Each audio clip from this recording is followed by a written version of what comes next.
ఈ కూటమి ప్రభుత్వం ఏర్పడిన తర్వాత రాష్ట్రంలో యూరియా కొరత గత కొన్ని నెలలుగా చాలా తీవ్రమైన పరిస్థితిలో ఉంది. రైతులు ఇబ్బందులు పడుతూ ఉన్నారు. మరి ఈ సందర్భంలో రాష్ట్ర మాజీ ముఖ్యమంత్రి వర్యులు వైఎస్ఆర్ కాంగ్రెస్ పార్టీ అధ్యక్షులు గౌరవనీయులు జగన్మోహన్ రెడ్డి గారు రైతుల పక్షాన నిలబడి రైతులకి ఏదైతే యూరియా కొరత ఉందో ఈ విషయాన్ని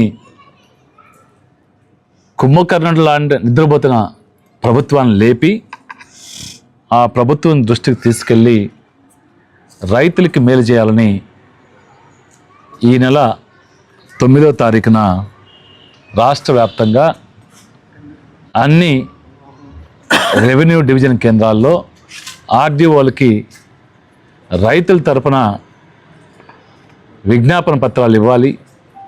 తద్వారా రైతులకు మేలు జరగాలని ఒక ప్రోగ్రాన్ని చెప్పడం జరిగింది. ఎప్పుడైతే జగన్మోహన్ రెడ్డి గారు ఈ ప్రోగ్రాం అనౌన్స్ చేశారో ఆ మరుక్షణం నుంచి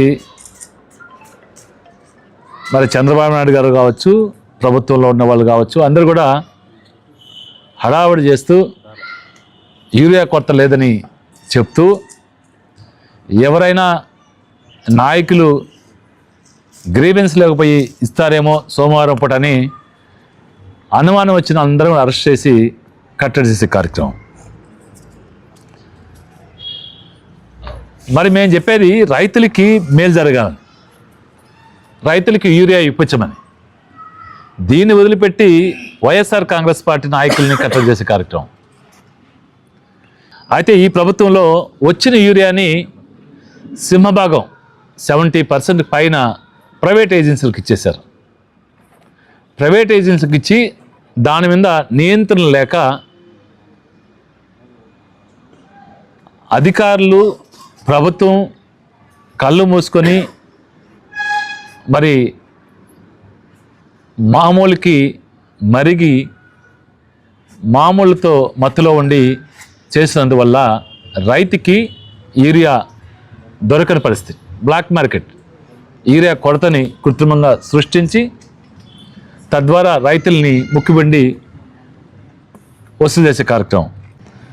సాక్షాత్తు వ్యవసాయ శాఖ మంత్రి చెప్తున్నారు, మేము పొరపాటుగా మార్కెట్కి ఇవ్వాల్సిన ఎరువుల్ని ప్రైవేట్ ఏజెన్సీలకు ఎక్కువ ఇచ్చేసినామని. మరి ఎందుకు ఇచ్చారో చెప్పాల్సిన అవసరం ఉంది. ఏ కమిషన్లకు ఆశపడి ఇచ్చారో చెప్పాల్సిన అవసరం ఉంది. ఎందుకు నియంత్రణ చేయట్లేదో చెప్పాల్సిన అవసరం ఉంది. అది చెప్పట్లేదు. గతంలో జగన్మోహన్ రెడ్డి గారు రైతులకి మేలు చేయాలనే ఉద్దేశంతో గ్రామాన సచివాలయ వ్యవస్థ, ఆర్బీకే వ్యవస్థ రెండింటిని ఏర్పాటు చేసి ఆర్బీకేల్లో కియోస్కులు పెట్టారు. ఏ రైతైనా ఆర్బీకేకి వెళ్ళి తనకి ఎంత యూరియా కావాలి, ఎంత ఎరువులు కావాలి, ఏ మోతాదులో పురుగుల మందు కావాలని చెప్తే నేరుగా ఇంటికి తీసి ఇచ్చే కార్యక్రమం. ఈరోజు రైతు అనేవాడు ఇబ్బంది పడే పరిస్థితుల్లో ఉన్నారు. వాళ్ళ పరిస్థితి వర్ణనాతీతం ఉంది. పాపం ఆ రోజు ఆర్బీకేలు పెట్టి జగన్మోహన్ గారు అన్ని ఇంటికి అందిస్తే జనం ఆయన నెత్తి మీద కొట్టి చంద్రబాబు మోసం మాటలు నమ్మి ఓట్లేసి అధికారంలో తెచ్చారు. ఈరోజు పాపం అల్లాడుతున్నారు. అయ్యో పాపం జగన్మోహన్ గారిని ఆ రోజు పంపించేసాం, మేము అనవసరంగా తప్పు చేసామని బాధపడి ఏం చేస్తారు ఇప్పుడు? పాపం వాడు భయపడి ఏడవలసిందే. ఏడ్చినా కూడా ఏం చేయలేని పరిస్థితి. ఇప్పుడు రైతులు నానా ఇబ్బంది పడుతున్నారు. ఆయన ఇష్టమన్నాడు కాబట్టి యూరియా నేను మీ పత్రికా ముఖంగా అడుగుతున్నా, యూరియా అవసరం ఉంది నాయన, వచ్చి ఇచ్చే పని అయితే తీసుకుందానికి మా పాస్ పుస్తకం కావాలా, మా ఆధార్ కార్డు కావాలా, మేము రైతు కాదని నిరూపించుకోవాలా, నువ్వేం నామ్స్ చెప్తే ఆ నామ్స్ ప్రకారం మేము మీకు సబ్మిట్ చేస్తాం. మా రైతులకి యూరియా, ఎరువులు, పురుగు మందులు, జీలగలు, విత్తనాలు ఇప్పించేదానికి మీకు దమ్ముందా? మీకు ధైర్యం ఉందా? మీరు వచ్చి నిలబడి ఇప్పించగలరా? టీవీల్లో ఊరికి అబద్ధాలు చెప్పేసి ప్రభుత్వాన్ని ఏదో హైలైట్ చేస్తున్నాం, జగన్మోహన్ కావాలనే మా మీద బుర్ర చల్లుతున్నా అంటే జగన్మోహన్ గారు గిట్టుబాటు ధరల మీద ఆ రోజు పొగాకు రైతులకు ధర్నా చేశాడు, మామిడి రైతులకు చేశాడు, వరి ధాన్యాన్ని చేశాడు, గిట్టుబాటు ధరలు లేని ఉల్లి రైతులు. అదేవిధంగా ఏ రైతైనా మార్కెట్ లేకపోతే వాళ్ళు ఆదుకునేదానికి ఆయన పోయి అట్ట పుష్ చేస్తే మరుసటి రోజు ఈయన ఊరికే గాంభీరిస్తాడు. మంత్రుల్ని వాళ్ళందరినీ కౌంటర్లు ఇవ్వమన్నాడు, మా దగ్గర యూరియా ఉంది మేము ఇస్తామని. ఏ మంత్రి వచ్చి ఇచ్చినా మాకు స్వాగతిస్తాం.